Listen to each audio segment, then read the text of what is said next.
Le candidat républicain à la présidence, Donald Trump, a déclaré jeudi que les électeurs juifs américains seraient partiellement responsables s'ils perdaient les élections du 5 novembre face à la vice-présidente Kamala Harris, candidate démocrate.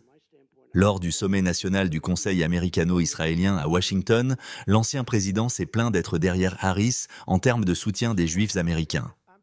Trump a affirmé qu'Israël pourrait cesser d'exister d'ici 2 ans si Harris remportait les élections, et a suggéré que les Juifs seraient partiellement blâmés pour ce résultat car ils ont tendance à voter pour les démocrates. Si je ne gagne pas ces élections, et que la population juive y est pour beaucoup, Israël, selon moi, cessera d'exister d'ici 2 ans, a déclaré Trump à la foule. Il a cité un sondage affirmant que Harris bénéficiait de 60% du soutien des Juifs américains.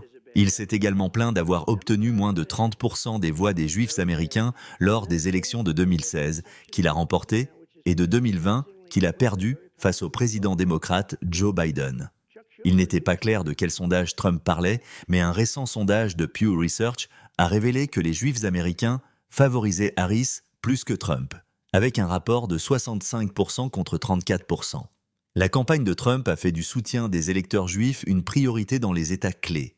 Les Juifs américains ont largement soutenu les démocrates lors des élections fédérales depuis des décennies et continuent de le faire. Mais un petit changement dans le vote juif pourrait déterminer le vainqueur en novembre.